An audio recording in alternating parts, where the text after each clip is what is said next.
фашистик тенденциялар барлыкка килде. Һәм ул Татарстанга, татар дөньясына да кагыла. Бәхетсезлеккә каршы без Россия эчендә яшәргә мәҗбүрбез. Мәскәүдә шундый тенденция бар. Татарларның сиясәт милләт буларак йөзен югалту. Башкорт белән татарның үзара мөнәсәбәтләрен начарлатырга тырышалар һәм монда Мәскәүнең һичшиксез катнашы бар. Бер чакырга төшерәсе икән татар милләте. Икенче чакырга төшүче халык бездә яһудлар булачак Россиядә. Мәсәлән, мин күзәтеп киләм, шундый урыс милләтчеләре, мәсәлән, Дугин кебек. Алар да хәзер Путин режимына каршы чыга башладылар, каршы сүзләр әйттеләр. Синең артында халык юк икән, ул вакытта сине һәр вакытта да читкә тибәргә мөмкин дә. Андый процесс Казан эчендә дә бара. Бездә билгеле Минхановның аппаратына барып кирмәделәр, но халык арасында ризасызлык бар.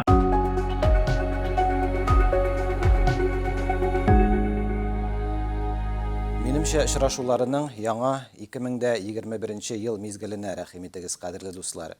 Ел әле башланып та өлгермәде. Берсеннән-берсе кызык, әһәмиятле, кайберләре хәтта дәһшәтле, куркыныч та дияр идем, вакыйгалар бураны котыра башлады. Читтә дә, илдә дә, татар яшәгән җирләрдә дә.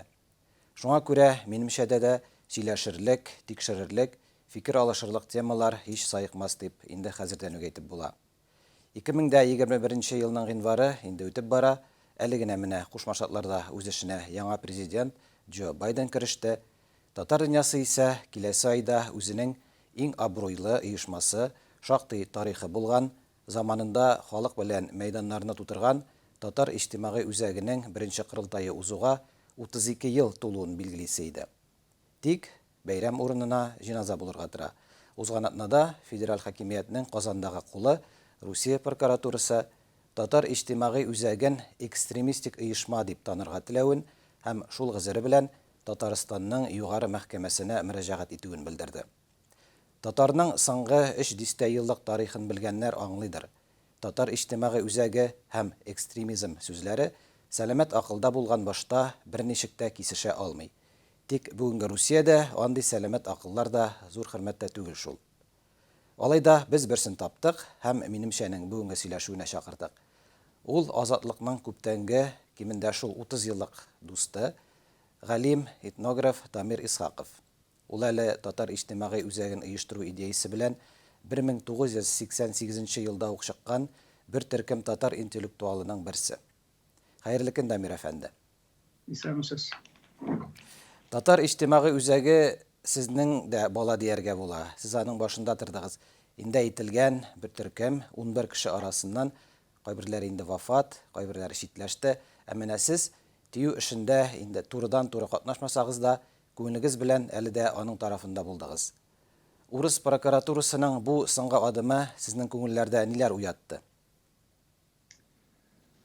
Кызганычка каршы Рәсәйдә алып барылган сәясәт хәзер һаман да авыша бара уң якка. Ягъни фашистик тенденциялар барлыкка килде. Без моны күрәбез күп кенә вакыйгалар агымында да. Һәм ул Татарстанга, татар дөньясына да кагыла. Бәхетсезлеккә каршы без Россия эчендә яшәргә мәҗбүрбез. Билгеле, бу татар иҗтимагый үзәгенә карата алып барылган сәясәт гомуми кысада каралырга тиеш. Һәм мәсәлән, соңгы вакытта Башкортстанда Башкорт дигән оешма карата алып барылган сәясәт тә нәкъ шуның бер чагылышы. Ягъни бу Россиядәге гомум тенденция. Мин уйлыйм, әле ул башка оешмаларга да кагылырга мөмкин алга таба, милли оешмаларга. Бу татар иҗтимагый үзәгенә килсәк, татар иҗтимагый үзәге чынлап та антында экспертлар инде әйттеләр. Татар дөньясында Совет чорыннан чыккан дәвердәге иң беренче төзелгән сәяси оешма иде. Хәтта 1991 елны шундый планнар корылды. Мин анда катнаштым. Бу оешманы без әйләнергә уйлаган идек сәяси партияга. Төзеп өлгердек. Булачак партия документларында булдырган идек. Программа һәм хәтта удостоверениенең да проектлары бар иде. Ул вакытта законнар үзгәрү сәбәпле ул нәрсә эшләмичә калды, әмма шундый планнар булып күрсәтә безнең Россиягә каушырга тырышканлыгыбызны. 88 елны теге Горбачев перестройкалары нәтиҗәгә китергәннән соң, менә бу татар интеллектуаллары уйладылар, шул 11 кеше инде ул, хәзер аның төгәл исемлеге дә төзеп булмый инде. Кайбер кешеләр чынлап та үлделәр. Шул 11 шәхес эшне башлап җибәрде һәм башлап җибәрү дәверендә без төрле җыеннар үткәрдек. Иң кызыгы шунда, бу татар иҗтимагый үзәген булдырырга теләк белдерүче татарларның шактые Татарстанда читтә яшәүчеләр иде. Алар хатлар яздылар, безгә мөрәҗәгатьләр ясадылар һәм оештыруның беренче мизгелендә, дәверендә үк читтәге татарлар катнаштылар бу эшкә. Ягъни бу гомум татар оешмасы буларак формалаша башлады иң баштан ук. Билгеле, аны әгәр дә беренче дәвердәге исемен карасам, аның исеме иде шушы Горбачев перестройкасына, демократияга ярдәм итү оешмасы. Әле анда коммунистик рух та бар иде ул оешма эчендә. Мин үзем дә Коммунистлар партиясенең әгъзасы булып тордым берничә ел. Миңа теге мәҗбүри рәвештә кертелгән исемләдерс була ул партияга. Чөнки ул вакытта шундай тәртип иде, кем иҗтимагый кафедралар, бүлекләр башында тора, алар партия членнары булырга тиеш иде. Мин Казан бүлегендә Фәннәр академиясенең этнографының башына басканнан соң шундый таләп куйдылар минем каршыда. Ләкин менә монда ошонда түгел, әле коммунистик рух бетмәгән иде. Без шул коммунистик рухны кулланып, Татарстанда һәм татар дөньясында уйладык үзгәрешләр ясарга демократик рухта. Менә шуңа күрә ул иң башлап җибәргән вакытта ул Советлар Союзының сәяси кысасы эчендә хәрәкәттә торган, демократиягә нигезләнгән һәм экстремизмга каршы булган оешма буларак оешты иң башта. Ул дөрес әйткәндә теге урта юл буенча бара торган оешма иде. Хәзер дә шунда бекер китмәде, шуңа күрә аны теге экстремизмда гаепләү ул көлке генә. Минем уйлаган буенча ул татар иҗтимагый үзәгенең бит программ документлары барысы да бастырылды хәзер. Аны карарга була тарихи яктан. Минем ул турыда мәкаләләр язганым бар. Анда менә шушы уртак юл белән бару төп линия булды. Һәм безнең иң алдагы торган бурычларыбыз ул татарның Советлар Союзы эчендә урынын яңадан яңа бер дәрәҗәгә күтәрү иде. Ул республиканың статусын үзгәртеп тә, аннан соң төрле иҗтимагый һәм мәдәни өлкәдә үзгәрешләр ясап та барлыкка китерергә тиешле бу яңа урын. Менә мин кирәштә әйткән идем бит инде, бу оешма татар тарихында чыннан да әлегә соңгы дәвер тарихында бигрәк тә иң абруйлы, халык арасында зур популярлык казанган хәрәкәт оешма булды. Бәлкем дә хәзер федераллар аның менә нәкъ шушы тарихыннан куркалардыр, бу тарихның кабатлануыннан куркалардыр. Ну, андый як бардыр дип уйлыйм, чөнки татар иҗтимагый үзәге бит ул алга таба да мисал булып тора. Менә шундый юл белән татар оеша ала һәм үзләренең милләт башында торган бурычларны шундый типтәге оешмага нигезләрне башкарып чыгара алар дигән мин андый уй бар минем федераллар башында. Аннан соң бит билгеле тарихны ул татар галимнәре яза баралар. 20 тарихында язылды хәзер тулы булмаса да. Шуңа күрә ул оешмаларның үзенең урыннары бар икәнлеге теге укымышлы татарларның башында хәзердә бар. Ул мин уйлыйм андый фикер юкка чыкмас дип. Шуңа күрә монда берникадәр дәрәҗәдә федераллар ягыннан шөбһәләнү бар. Һәм ул юкка гына түгел, чынлап та мондай тип оешмалар алга таба да барлыкка киләчәк дип уйлыйм мин. Һәм теге әле язылмаган эшләрдә исән булсак, тарихларын язып калдырырбыз. Безнең яшь буыннарга андый информация бирергә тиеш. Тагын бер аспект бар, аны да күтәрергә телим. Сез ничек уйлыйсыз икән? Татарстанның дәүләт буларак инде, дәүләтчелек формасы буларак тарихы соңгы елларда барыбер шул иҗтимагый үзәк тарихына бәйле. Һәм аны тыйган очракта, димәк ки, бу тарихны тулы бер пластын алып аталар булып чыга. Димәк, аны мәктәпләрдә дә өйрәнмәячәкләр, әгәр дә оешма экстремистик дип игълан ителгән икән, димәк ул тыелган булачак. Бәлки бу шул милли тарихны янә яшырыр өчен эшләнәдер. Ул ягы бардыр дип уйлыйм, әмма хәзер бит дөнья үзгәрде, шуңа күрә милли тарихны бөтенләй югалтып бетереп булмый, яшереп булмый, чөнки тыеп булмый бит. Хәзер интернет дигән нәрсә бар, анда күп татарлар утыралар, мәгълүматларның күбесе интернетта иде, шуңа күрә бөтенләй юкка чыкмас ул. Әмма теге халыкка тизрәк җиткермә усулы бар, шуны тыю ягы белән. Мин уйлыйм, бу юнәлештә билгеле башка яклар да бар аның, чөнки Мәскәүдә шундый тенденция бар, татарларның сәяси милләт буларак йөзен югалту. Ягъни безгә җыр бию, фольклор белән шөгыльләнергә була, сәясәт белән шөгыльләнергә ярамый. Этнографик бер милләт инде. Этнографик милләт. Теге сәясәтне башка даирәдә эшләргә тиешләр булып чыга, татарлар катнашмаска тиешләр. теге жер бию, теге нигә кыймак ашап кына ятырга, менә шундый сәясәткә без этеп кертергә тырышалар. Әмма мин уйлыйм, ул чынлыкта барып чыкмас дип, тенденция буларак яши ала. Аннан соң бит менә аның башка яклары да бар. Аны федераллар ишәтә уйлап бетермиләр.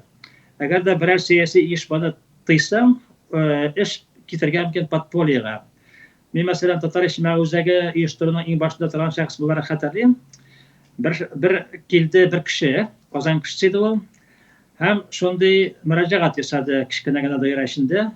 Мин ди сугышта катнашмасам да солдат булдым һәм мин шартлату эшләрен булдыра алам. Кирәк булса мин Казанда бер биланы шартлатып татарларга игътибар булсын өчен дип әйтте шул кеше. Соңыннан без аның белән сөйләшә, үзебезнең хәрәкәт эченә кертеп, ул сәяси юллар белән эшләргә күнекте һәм бу үзенең фикерен онытты. Ә менә хәзер әгәр дә шәхесләрне шулай сәясәттән читләштерсәң, радикаллар барыбер калачаклар. Алар инде күчә подпольега идән астына, идән астында хәрәкәтне карап тура бик уңайсыз. Андан син нәрсә килеп чыгасын да белмисең. Шуңа күрә минем үземнең фикер буенча демократик җәмгыять юлы иң әйбәт юл. Сәяси эшләр ачык булырга тиеш. Кешеләр сәяси партияларга, оешмаларга еш алырга тиештер. Шул вакытта гына җәмгыять нормаль рәвештә яши ала. Менә бу Россиядә алып барылган сәясәт, ул демократияны бетерүгә юнәлдерелгән, ләкин аның нәтиҗәсе ул Мәскәү дәрәҗәләре көткәнчә булмаячак. Ул бик начар нәрсәләргә китәргә мөмкин җәмгыять. Федерал хакимияттәге аның ниндидер бер канаты әлбәттә бик радикаль кылана. Шулай ук сез әйттегез бит инде фашизм күренешләре барлыкка килә. Ниндидер көч куллану юлы белән хәл итүне хуп күрәләр. Мисал өчен Росгвардияны бик ныгыттылар бит инде, андый куәт структураларына акчаны жәлләмиләр, төрмәләрне төзеп торалар, демонстрацияләрне, урам җыеннарын таратыр өчен төрле техникага акчалар табыла, башкасына булмаса да, бәлки Мәскәүдә бу милли мәсьәләләрне көч белән хәл итүгә ышаныч артып киткәндер, бәлки шуңа шаптыра бу вазгыять хәзер. Шул юл белән барырга теләүчеләр күп. Мәскәүдә президент аппаратында да, Мәскәүдәге Путин аппаратында аны шәхесләр күп.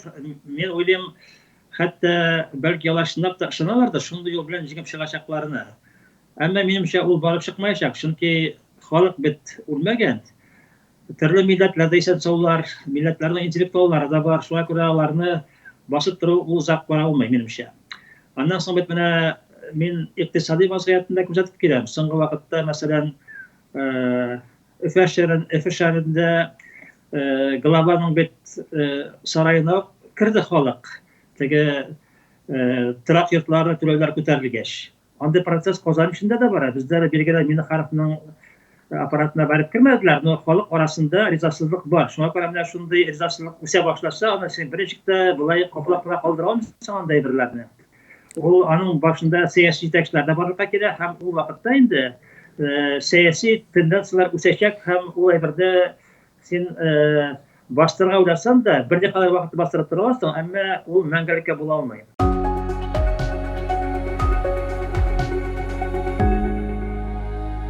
Сез тагын менә бундый куркыныч табараны уртаклашасыз микән аның барлыгы, ихтималлыгы белән? Шуннан да халык арасында канәгатьсезлек арта, ләкин ул канәгатьсезлек асылда икътисади сәбәпләр белән аңлатыла. Акчасызлык, фәкыйрьлек, төрле түләүләрнең үсүе, артуы. Менә шушы канәгатьсезлекне федераллар әкренләп милләтара конфликтларга бурып җибәрә алмасмы? Тиюны гына түгел бит инде. Татарстанга карата, татар теленә карата һөҗүмнәр күптәннән бара. Әйткәндәй, бу атна прокуратура әле тагын бер һөҗүм ясады. Мәскәүнең күптәнге хыялы Татарстанда президент атамасын бетерү кирәклеге турында да белдерү белән чыкты. Күренә ки, Мәскәү татар милли идеясы, дәүләтчелек идеясына каршы авыр туплардан атарга киреште. Элек әле Казандагы сәяси элита моны алдап юлда булса да кире кагып, Мәскәүне юмалап килә иде. Хәзер ничек булыр икән? Менә Мәскәү янә советлар таркалган вакыттагы кебек милләтләр арасында каршылыкны арттыру юлына басмасмы? Анда тенденция чынлап та бар, һәм мин уйлыйм, андый планнар да бардыр дип. Мәсәлән, мин үзем күзәтеп киләм, соңгы вакытта күп кенә эшләрем дә өлкәдә. Башкорт белән татарның үзара мөнәсәбәтләрен начар итәргә тырышалар, һәм монда Мәскәүнең һичшиксез катнашы бар. Әле күптән түгел ишеттем мин Башкортстаннан Мәскәүгә жалоба язганнар дип татарларга карата, безнең эшчәнлеккә карата бу бит икораны бозу өчен эшләнә торган нәрсәләр. Һәм Мәскәүдә бу сәясәтне якларга теләүчеләр бар. Моны Башкортстан башында торучылар хәзер аңлыйлар дип уйлыйм мин. Ләкин бит аның менә шундый четерекле ягы бар. Әгәр дә син милли мәсьәләне шулай иттереп үзара каршылыкка китерәсең икән, ул бит аннан соң Рәсәй эшендә каршылыклар көчәя дигән сүз. Мәсәлән, минем күптәнге шундый күзәтү бар. Әгәр дә татар милләтен кыса башлыйсың икән, һәм аны бер чокырга төшерәсең икән татар милләтен, икенче чокырга төшүче халык бездә яһудлар булачак Россиядә. Чөнки алар да милләт, алар монда хәзер күп байлыкка тотладылар. Шуңа күрә монда ничектер теге бер кеше, бер милләтне аска төшереп, икенчесен күтәреп калабыз дигән сәясәт барып чыкмас дип уйлыйм мин. Шуңа күрә монда Россиядә дәүләт башында торучылар да уйларга тиешләр. Аерым гына милләтләрне кысып булмаячак. Ул гомуми процесс. Әгәр дә Рәсәйдә менә шушындай демократияны кысу һәм фашистик тенденциялар көчәя икән, ул бөтен җәмгыятькә йогынты ясый торган сәясәт. Мин уйлыйм, хәтта урыс милләте дә тискәре йогынты күрәчәк. Мәсәлән, мин күзәтеп киләм, шундай урыс милләтчеләре, мәсәлән, Дугин кебек. Алар да хәзер Путин режимына каршы чыга башладылар, каршы сүзләр әйттеләр. Чөнки русларга да мондай сәясәт әйбәт түгел чынлыкта. Мин уйлыйм, ул демократия бит я бөтен халыклар эчендә була, яисә ул бөтенләй булмый. Шуңа күрә монда теге аерым милләтләр өчен генә яхшы тормыш корып булмаячак минемчә.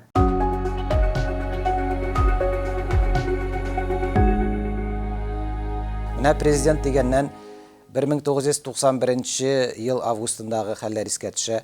Совет номенклатурасы фитнәсен бастырганнан соң Русиядәге яңа хакимият, Ельцин Хәсбулатов хакимияте, ул чакта Казанга фитнәне яклауда гаепләнгән Шәймиевне президентлыктан алырга дип Сергей Шахрайны җибәргән иде. Ул чакта нәкъ менә татар иҗтимагый үзәге җитәкләгән халык Шәймиевне урыс илчесенә бирмәде.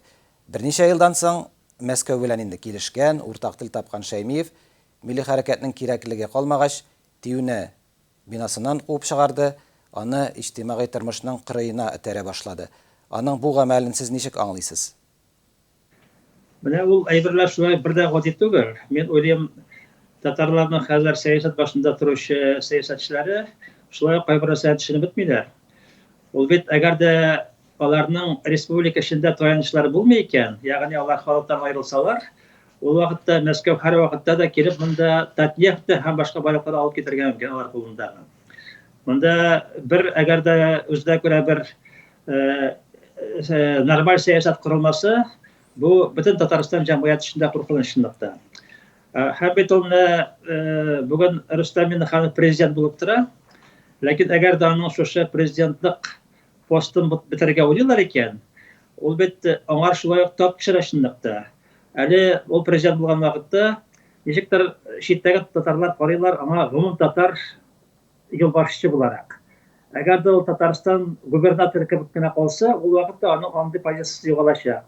Мин уйлыйм, монда Татарстанның сәясәт башында торучылар андый берне аңлыйлар һәм аңар бик риза булмаслар дип уйлыйм мин. Шуңа күрә монда теге мин әйтәсе, Мәскәүдә шундый теләкте бик тиз генә тормышка ашырып булыр дип. Татарстан эчендә каршылык күтәрелергә мөмкин бу ситуациядә. Шәймиевне гадәттә алга карап уйлаучы, стратег итеп сүрәтләргә яраталар, ләкин ул да менә шундый хата җибәрде. Ә менә Рөстәм Миңнеханов бу очракта милли мәсьәләләрдә ул күбрәк тактикмы, я булмаса шулай ук аның үзенә күрә алга карашы стратегиясе бар микән? Шәймиевкә карата мин булай дип әйтер идем. Ул Шәймиевнең күтәрелүе һәм аның эшләгән эшләре ул татар милләтенең күтәрелүе белән бәйле иде. Шуңа күрә аны теге Шәймиев кына эшләгән эшләре карарга кирәк түгел. Ул бик күп шәхесләрнең һәм бөтен милләт пәрвәрләренең эшләгән эшенең башында гына торды. Ул шуннан файдаланды. Шул дулкында күтәрелде дип әйтсәм дөрес була. Хәзер билгеле Рөстәм Миңнехановка авыррак. Чөнки Россия кысасында демократия булмау сәбәпле, төрле төбәкләр бик каты кысылу сәбәпле, монда хәзер Мәскәүгә бик каты карарга кирәк була. Шуның өстенә менә алдагы дәвердә милли хәрәкәт кимегәннән соң, ул билгеле власть органнарының катнашучылары эшләрендә ул киметү, Миңнехановның инде таянычы элеккә шарттырганда азрак. Әмма ул бит ситуация үзгәргәнче генә шулай син утырып торасың урындыңда, әгәр дә синең артында халык юк икән, ул вакытта сине һәр вакытта да читкә тибәргә мөмкин дә. Менә без күрше Башкортстан мисалында бик ачык күрәбез. Рахимовны бит бик тиз алдылар да тоттылар. Бездә шундый тенденция булырга мөмкин, әгәр дә Татарстан эчендә милли рух булмаса, аннан соң татар милләте тиешенчә корылмаган булса, синең таянычың юк икән, ул вакытта монда власть башында калу да икеле, бер критик ситуациядә. Бергәле бездәкләр уйлыйлар инде алар теге күп байлык туплагач, без ничек булса да утырып калырбыз дип. Ләкин чынлыкта Мәскәү сәясәте бер дә теге конкрет юнәлештә ничек буласын алга таба без белмибез. Һәм монда властьлар өчен куркыныч ситуация булырга мөмкин.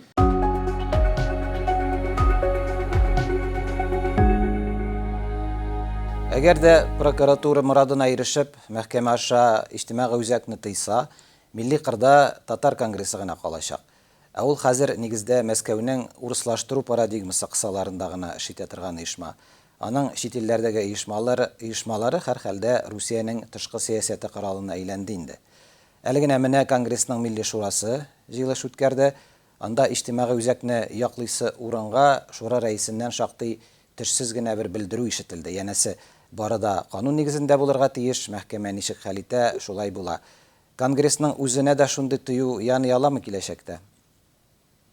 Монда мәсьәләгә бераз катылдырак караш кирәк минемчә. Ул беренчедән әле аны Шәйх Разиф әфәнде әйтте, милли шура утырышында әле суд карары ничек буласы билгеле түгел. Чөнки татар иҗтимагый үзәгенең эшләгән эшләре нигезендә аны экстремистик оешма дип игълан итү бик авыр.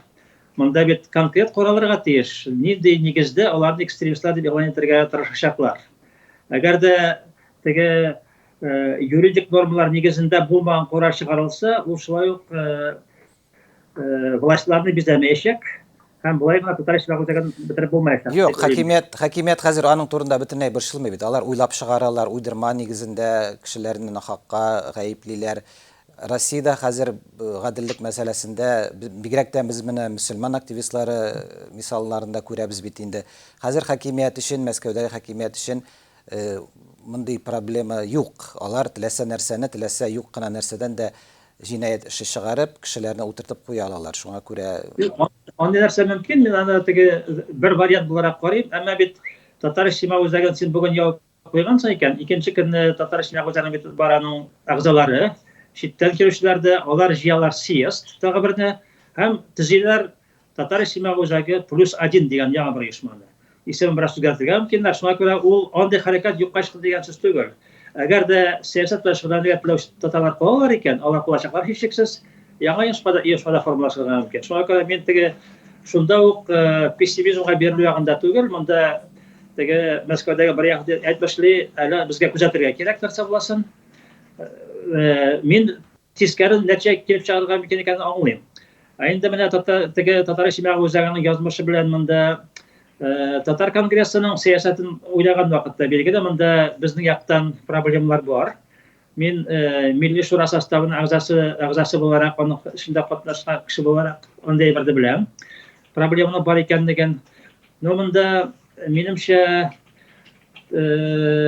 конгресс кебек оешманы бөтенләй бетереп булмый, чөнки әлбәттә татарлар бар. Татарлар булгач, аларның бер оешмалары бар булырга тиеш була.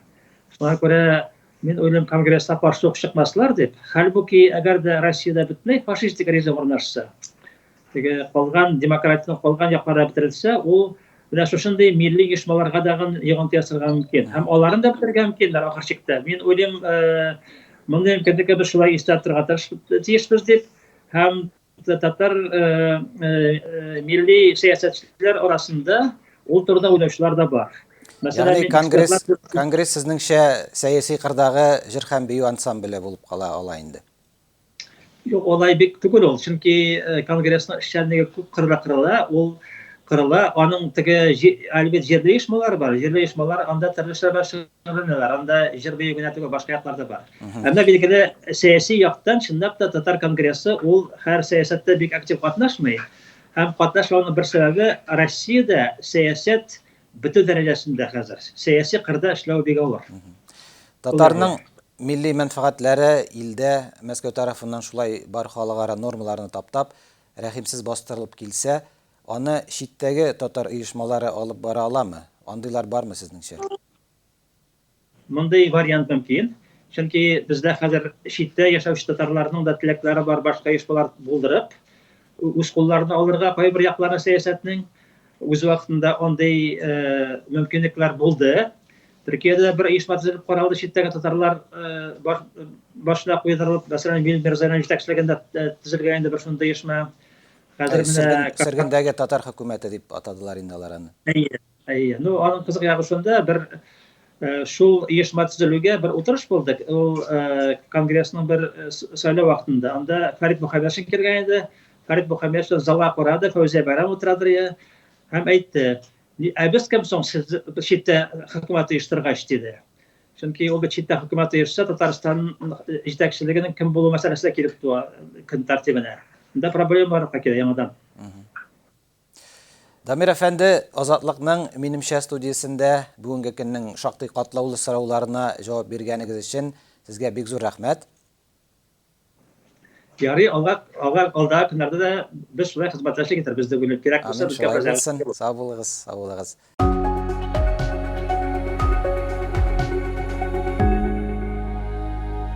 Күрәсез ки, 2021 ел татар өчен, татарның милли тормышы өчен шактый катлаулы һәм дәһшәтле башлана. Казандагы кандыгулардан тыш, бу атнада гына Азат Мифтаховка, Рамил Шәмсетдиновка шактый кырыс хөкем карарлары чыгарылды, я әзерләнә. Азатлык радиосына каршы ят агент тагылмасы белән һөҗүмнәр башланды. Өстәвенә коронавирус зәхмәте һаман да дәвам итә. Моның фаҗигасы бигрәк тә олы яшьтәге татар, башкорт зыялыларының вафатлары сурәтендә аеруча нык авыр сизелә. Алда безне ни көткәне билгеле түгел, әмма шуңа да карамастан бер нәрсә алай да ачык билгеле. Азатлык радиосы бу катлаулы чорда да сезнең белән булачак, сез дә бездән аерылмагыз.